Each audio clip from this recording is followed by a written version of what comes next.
नमस्कार। रोहतास के तुतलेश्वर भवानी धाम पर बिहार के मुख्यमंत्री नीतीश कुमार के आगमन की चर्चा के बीच वन विभाग के द्वारा यहां पर विकास का कार्य प्रारंभ कर दिया गया है।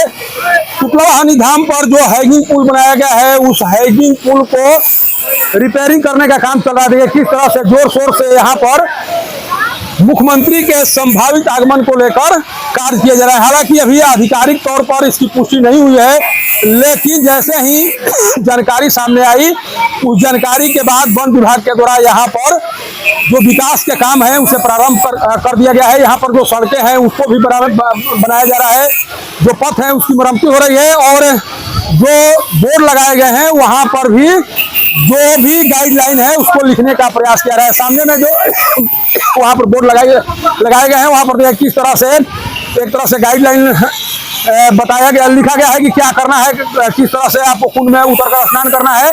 यही वो भव्य नज़ारा है, और इसी नज़ारे के बीच अगर मुख्यमंत्री नीतीश कुमार यहाँ पर आते हैं तो वाकई में उन्हें यहाँ की छटा कहीं ना कहीं आकर्षित करेगी। लेकिन आएंगे कि नहीं आएंगे, इसी को लेकर सस्पेंस बना हुआ है। आप जाएंगे तो वन विभाग के स्तर से पूरी तैयारी की जा रही है।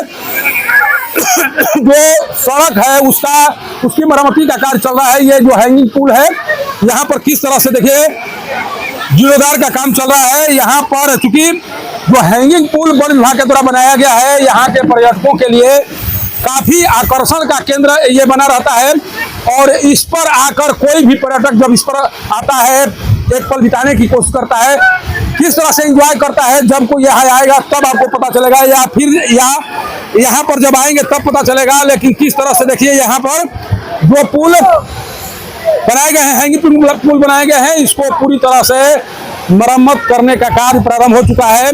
2 तारीख का इंतजार है कि मुख्यमंत्री यहाँ पर आए और इस प्राकृतिक छटा का दीदार करें, लेकिन देहरी में उनके आने का कार्यक्रम तो निर्धारित हो चुका है। यहाँ के कार्यक्रम को लेकर सस्पेंस बना हुआ है, लेकिन वन विभाग को लगता है कि अगर मुख्यमंत्री यहाँ पर भी आ गए तो उसको लेकर पहले से तैयारी की जानी चाहिए। अगर वो यहाँ आते हैं तो किसी प्रकार की कोई दिक्कत ना हो, कोई तैयारी अधूरी न रहे, इसीलिए वन विभाग के स्तर से पूरी तैयारी की जा रही है। सोचिए कि तुतला भवानी धाम पर एक ऐसे वन अधिकारी की पोस्टिंग की गई है।